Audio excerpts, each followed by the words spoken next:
The biggest takeaway from Saturday night has to be takeaways. Can that be a thing that the Bearcats rely on moving forward?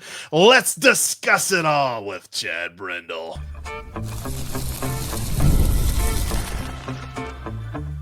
You are Locked On Bearcats, your daily podcast on the Cincinnati Bearcats, part of the Locked On Podcast Network, your team every day.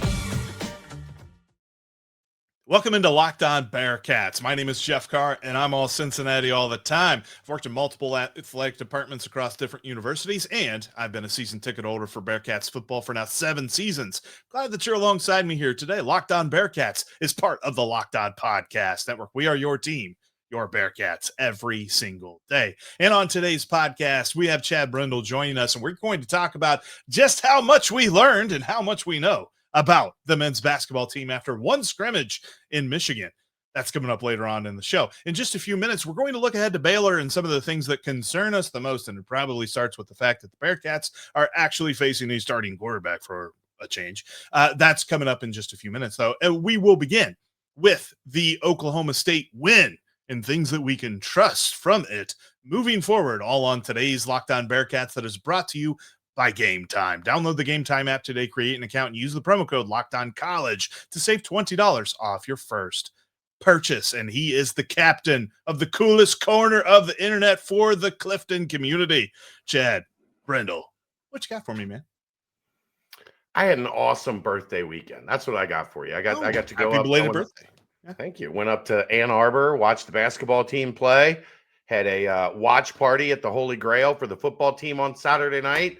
Got a couple victories, and unfortunately, but it was a good event. Went to the memorial, the wake visitation for Jim Kelly yesterday. Got to see a lot of close friends and UC people that I love dearly, and got to say goodbye to Jim and talk to his family. So all in all, it was all Bearcats all weekend, Jeff. It's good to have an October birthday, too. I also have an October birthday. I know our mutual friend Mo has an October birthday. And I don't know if it's coming up or it's... Same day as Mo. Me and Mo, born on the same day, just a little bit. Mo is exactly 2 weeks older than me, 1977, 14 days prior to me. So he's got me by 2 weeks. 89, so I'm doing math now. Okay, cool. Wow. Got the math down. Anyway, sorry, didn't want to start that way.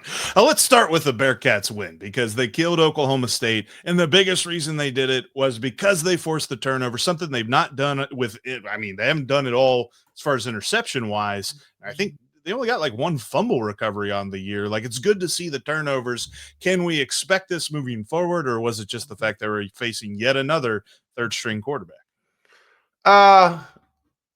I'm not going to count on all of a sudden the back end is going to just start picking off passes constantly. Although they are going to be facing teams that throw it a lot more coming up here over the next couple weeks. Maybe not necessarily Utah and BYU, but they do throw it plenty. They're just not heavy passing attacks. But Baylor, Arizona, TCU, those 3 teams air it out a ton. So you could see that become more of a thing just based on the type of offenses that they're going to be playing that put the ball up 45 times a game. So it was good. It was good to get the monkey off the back. Also good that Matthew McDoom found a way to tiptoe down the sidelines and take that thing 100 yards to the house. But I'm not getting out over my skis quite yet, because I still think this is just not a defense that's in position, given the zone that they play. I don't think they're in position to get a lot of interceptions. But you hope that it's the start of at least I'd take one every other game, Jeff. They get one interception every other game the rest of the way. I'm going to be pretty happy with it. It's better than 0. Yeah, because it feels like with the way that Brendan Sorsby is playing right now, they're just going to win the turnover battle. And I mean, knock on wood, fingers crossed, all the different superstition things. But like, I mean, he was still really efficient against Oklahoma State. And I know their defense was nothing impressive. They were giving up everything they possibly could leading up to the Bearcats. But that 4 possession, 4 touchdown first half is just really impressive. And I think that obviously the easier take on this is, all right, turnover is probably not the most reliable thing moving forward. This offense, however, is. Yeah, they look great. Like there's so much talent. This is kind of what I talked about a little bit last week and again on Saturday night. Where's the weak spot in this offense? Because they have a very good quarterback. Mm-hmm. They have two very good running backs. They are deep and talented at wide receiver. They have a very good tight end. And they've got one of the best offensive lines in America that really, I mean, I guess you could pick on DeAndre Buford because he's had some penalty issues and say they could be a little bit, he could perform, or they could be a little bit better at right tackle. But that's like squinting really hard. That's you got 11 guys or 11 spots. It's not even 11 guys because at wide receiver, you're getting contributions from 5-6 different guys. Even Elijah Jones starting to show up in that wide receiver room, who I really like as a redshirt freshman. Where's the weakness? Where's the this team might go in a slump if a team takes away X, Y, Z. Take away X, Y, and Z are still good enough to get a big win. So that's the fun part is I don't think they're as good as the 09 offense because the 09 offense had Marty Gilliard. Right. But there's not many groups in the history of this program that go 1 through 11 like this team does. I was about to say too, like, I mean, I guess if we squint really hard, the one thing you worry about is that play where you just need a guy that can go up and get it. And if Jeff Caldwell's not there, who is that guy? But then it's probably Joe Royer at that point too. Like it feels like they've got so much, and that's why they are so reliable. And maybe we can even, poke the stick at the Buckeye faithful too and say, hey, Brendan Sorsby had a higher grade on PFF than Julian Sayin did last week. And everybody's talking about Julian Sayin. So anyway, they're really good. I'm not touching that one. They're really let that sleeping dog lie this year. Yeah, they're not fighting with us at all at any point this year, so that's okay. No, that was just all in good fun though, because this offense has been so much fun to watch, and I think too, like we saw it on the play with the pitch to Cyrus Allen. It's not just that guys are executing. It's also this game plan and the way that Scott Satterfield is calling games right now, as much as people want to try to find, weaknesses in the armor that has been the 2025 Cincinnati Bearcats, Scott Satterfield is not one of them, as much as people keep trying to hit on that. How many problems have you had with their play calling? Guess what though? This is life as a coach. When you have great players, you look like a great coach because pretty much everything you dial up is going to work when there's talent at all the spots. When you don't, and you're trying to mask and you're trying to, okay, well, we don't have a great wide receiver room, or we got one good wide receiver and then a bunch of guys that are struggling to get open. All of a sudden, you look like a crappy play caller. No, you're not a crappy play caller. You got crappy players. Right. Like, you become a much better play caller when all of your players are good. It's just like what Sparky Anderson said, right? Like, like what makes you such a good manager? And he's like, yeah, those guys out on the field. Guys. Yeah. So that makes it's fun to watch right now. And the interesting part now comes in the next coming weeks, because we're talking about no holes in the schedule moving forward, and it starts with Baylor. Okay. So coming up next, we'll talk about any concerns we might have with Baylor. Let's be honest. Most of us can't even name all of our financial accounts or really what they're worth. Between 401ks, savings, and investments, it's easy to lose track, and that can mean leaving money on the table. That's why I started using Monarch, an all-in-one personal finance tool that brings your entire financial life together in one clean, easy-to-use interface on your laptop or on your phone.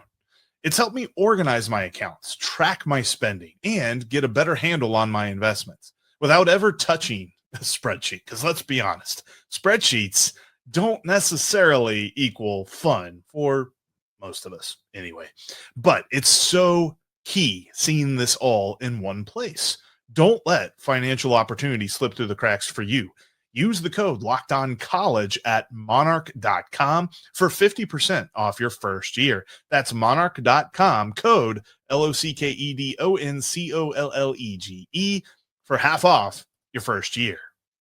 The college football season is hitting its stretch run, as evidenced by the fact that the Bearcats are hitting the teeth, the gauntlet of their schedule. And FanDuel has an offer that you don't want to miss. Right now, new customers can bet just $5 and get $300 in bonus bets if you win. That's right. Pick a bet, put down $5, and if it hits, you'll unlock $300 in bonus bets to use across the app. And speaking of odds, you can look at the Bearcats and good old Baylor coming in for homecoming this Saturday. It's still at 5.5. Bearcats laying 5.5 for the game this weekend, and 67.5 is the total over under. There's going to be a lot of scoring in this ball game. It's going to be a lot of fun to watch. The money line has changed just slightly, though, a little bit more towards Cincinnati. Money line now at minus 225. It was minus 205 whenever the odds were first posted for this game. So keep an eye on that as well. Head on over to FanDuel right now. And again, $5 for your first winning bet can get you $300 in bonus bets. Download FanDuel today.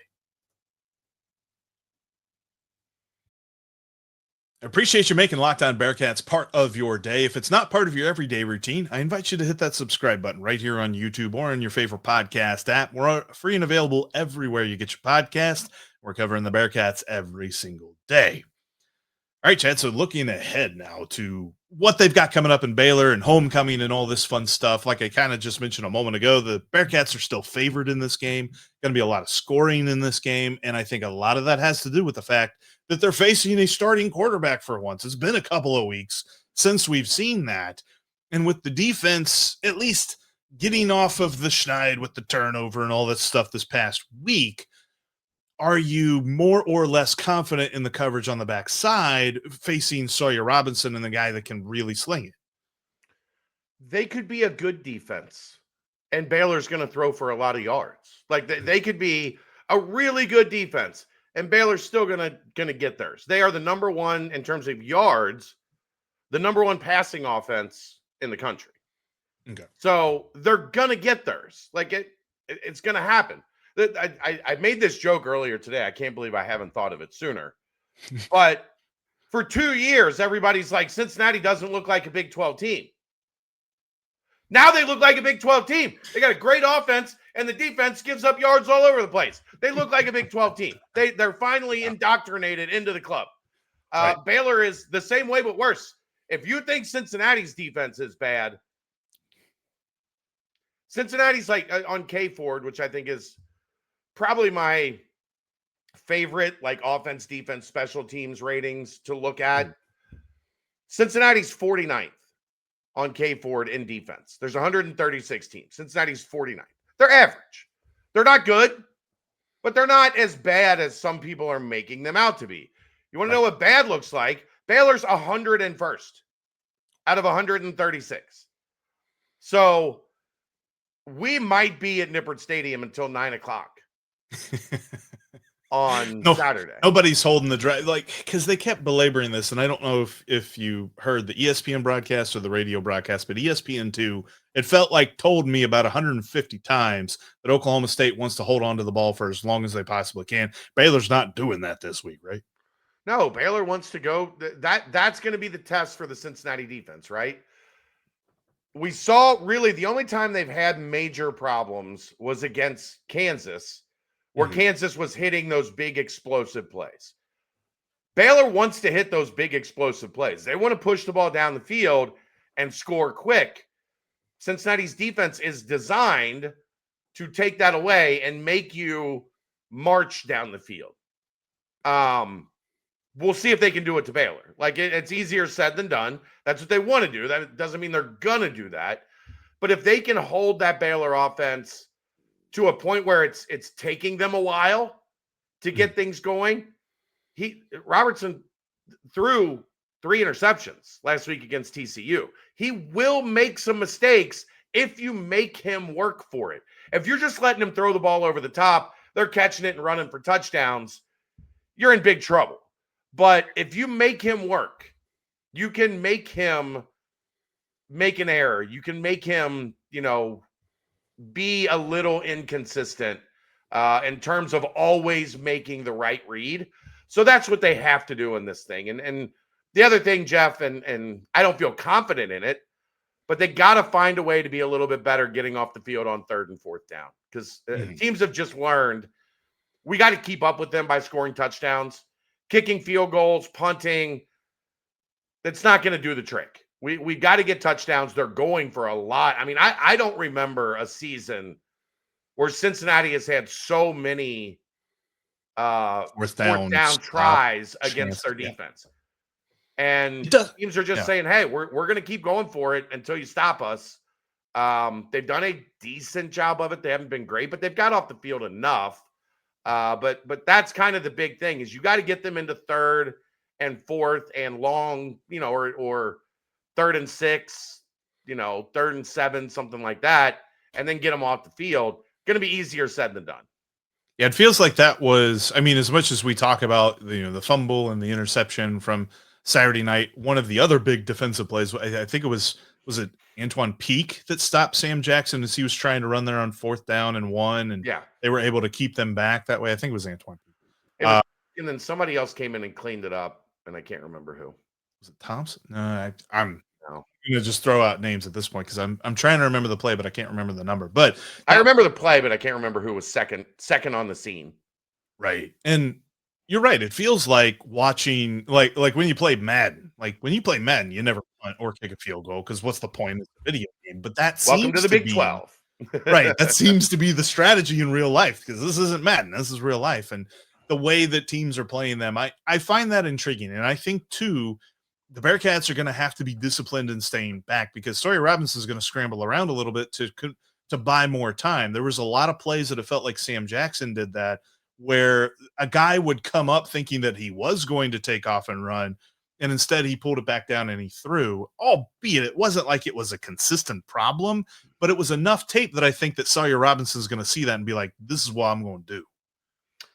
Maybe, but also remember last week, everybody was pissed because Cincinnati didn't have a spy, and they forced Cam Francher to run around. So that was what I was talking about last week, right? If you pull a spy, then somebody is going to be open because that spy would have been guarding somebody.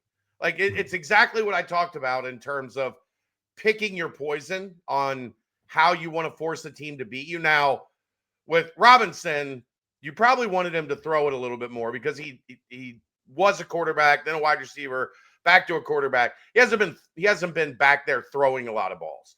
So you feel maybe a little bit more comfortable letting him throw instead of him running around, because if you remember, there were also 4 or 5 throws that were just terrible, where there was a guy open and he just missed bad. So you're picking your poison. I don't think the poison they're going to pick with Baylor is leaving somebody in coverage to take that guy off and put him as a spy on the quarterback. He wants to stand there and throw. Like he's not looking to make a bunch of plays with his legs. So he wants to stand in the pocket and wait for a guy to run open and throw him the football, because that's what he's really good at. So I don't worry much about they don't want to run really at all, Baylor. They don't care. Right. Their EPA per rush is pretty low too. So they're not going to try to play the time of possession thing. It's going to be that explosive play. So the other part of that too is, I know that, Scott Satterfield talked a lot about this in the post game. He had mentioned that they're rotating the front 6 out quite a bit to try to keep them as fresh as they possibly can. Has there been anybody that's really stepped up in your mind other than Dontay Corleone? I know that he hasn't played a ton, so we haven't seen him on a regular basis, but I feel like I haven't really seen anybody step up regularly enough for me to be excited to watch that guy put pressure on the opposing quarterback. Isaiah Rodgers has been good, playing a lot of snaps for Corleone. But look, there's a reason Dontay Corleone is one of the best defensive tackles in the country. And you're not going to just go grab a guy off the sidelines and go out there and do Dontay Corleone things. The other thing is, when Corleone's in there, We have seen him make Jalen Hunt better because teams Yes. are paying attention to Dontay Corleone. We have seen him make Micah Coleman and Marquez Parker better because teams have to pay attention to Dontay Corleone. I'm going to ask Satterfield tomorrow, are we just resting? Are we making sure Dontay is ready for this stretch run? Because that was, I mean, an ankle injury that makes you miss a couple weeks. Mm-hmm. One was a bye week, but he wouldn't have been able to play that week. An ankle injury that makes you miss a couple weeks, a pretty significant injury. So you'd like to give that guy as much runway as possible to get all the way back up to 100%. If that means not playing him a bunch against UCF and Oklahoma State, teams that you're better than. Like, you Yes. can beat them without Dontay Corleone. Maybe you're buying yourself a little bit of time and saying, we're going to make sure we've got our horse ready to run when we get to Baylor, Utah, Arizona, BYU, and TCU. I like that. I think I'm going to take that and run with it, I think. Anyway, I like that idea, as it were, because the Godfather being in there against these teams is going to be so key. Like you mentioned, not just for him, but also for Jalen Hunt and for Micah Coleman and for anybody else that's going at the quarterback with him, is Jake Golday, whoever it might be. That's going to increase that pressure rate from this Bearcats defense that hasn't had a ton of it this season. No, that's also not true. They're in the top 30 in sacks. No, that's fair. So maybe they're not constantly getting the quarterback off his spot. They're getting home more than we realize. Like 2, 3, 4 sacks a game pretty regularly with this defense. It goes a little bit unnoticed because they don't have that edge guy that every snap is getting the quarterback out of the pocket. But situationally, they haven't been terrible. They've been much better getting after the quarterback than they have been creating turnovers. So I think we panic a little bit because it feels like they're not a huge pressure team, but they're being effective there. And why did Francher have to run around a bunch? That's true. It's not as if he had a clean pocket. You don't run around with a clean pocket. Yeah. No, that's fair. So, deceptively good there, because they deceived me. We'll go with that. Let's switch gears though, because the Bearcats had an awesome scrimmage, and some of that is an awesome thing. Some of that it's hard to tell, but I'm excited, and I want to know how excited you are about this Bearcats basketball team coming up next. The best place to get a ticket last minute is Game Time. Easy money over at Game Time, whether it be last minute deals or the fact that they make the ticket buying process simple. They put the price all in front of you. You don't have to add it to the cart and find out what the fees and the taxes and all that other stuff is. Plus, they show you your view from your seat so you know what you're getting into. You won't end up behind some sort of big old pole or column or something like that you won't be able to see the game from. They will show you what your view from your seat is. And no matter if you're going to Nippert Stadium or if you're following the Bearcats on the road throughout the rest of the Big 12 play, and maybe even if you go down to Dallas coming up here soon, hopefully the Bearcats will be down there too. Game Time's get you covered for all of it. So if you go to a brand new place, you know what you're getting into. Game Time makes the ticket buying process simple. Download the Game Time app today. Use the promo code LOCKEDONCollege. You'll save $20 off your first purchase. Again, Locked On College gets you 20 off your first purchase over at Game Time. Swipe, tap, ticket, go. Download Game Time today. We'll be breaking down the Baylor matchup tomorrow with Cam Stewart from Locked On Baylor, so make sure you don't miss that. Make sure you've subscribed. That way you don't miss anything we got coming for you. Also, follow us on social media. You can follow me at Jeff Carr with 3 Fs. You can follow Chad at Chad Brendel. There's no Fs in that. We'll be talking about the Bearcats all. Maybe I'll go 3Ds. CHADDD. Brendel. Chad. 3D. Well, 3D. I mean, then you we see you in 3D on Twitter. Yeah. I don't know if that's a good thing. Maybe. No, nobody wants that. Nobody wants that. Nobody wants it. Nobody. Well, I tell you what we do want. We want Bearcats basketball because it looks like they've got a really fun roster, and it showed out on the Friday night scrimmage up in Ann Arbor, beating Michigan 100-98. Again, that doesn't really affect anybody's record or anything like that, and I'm sure that there's plenty of caveats there as to how many of the main guys from Michigan played a significant amount of time. But I also note, too, that the Bearcats had a lot of rotations as well. I don't think anybody played 30 minutes in this game. I don't think anybody played over 26. So you had a lot of different looks and you had a lot of different film. And, Wes Miller said that after the game. But I was intrigued by how much we did see. Firstly, I start with Buck Harris because I'm really excited about him. I loved his stat sheet. Really hope that's something that we see throughout the season and how much he put together. But the post also looked pretty good too, sans Jalen Haynes. Yeah, I mean, first off, let's get this out there because I think, the Michigan fans talked a lot about not having Morez Johnson and Ade Mara. Right. Cincinnati didn't have Jalen Celestine or Jalen Haynes. Right. And though I think I expect Celestine to play if everything goes as planned. I expect him to play Friday against Arkansas. I think if this was a regular season game, he probably would have played against Michigan, but they're working him back into 5-on-5. He's missed a little while, so they're being extra cautious with him. Obviously, Haynes with the injury, we'll see. We'll see what that looks like in terms of if and when he can come back. But Cincinnati was also without two guys that were going to play a lot. So it's not as much of a, oh my God, Michigan isn't like both teams weren't at full strength. What I liked, what jumped out at me the most, Jeff, was that there were different periods throughout the game where somebody else had their segment, right? Mm-hmm. You saw Shauna Bayev have a segment. You saw Baba Miller at the beginning of the game have a segment. You saw Kerr Kriisa have a segment. You saw Day Thomas at the end have a little bit of a segment. Like Mustafa Cham, everybody I talked to was like, look, Moo didn't play well. He had 15 points. Right. So if that's Mustafa Cham not playing well, settle in. Exciting. That's exciting.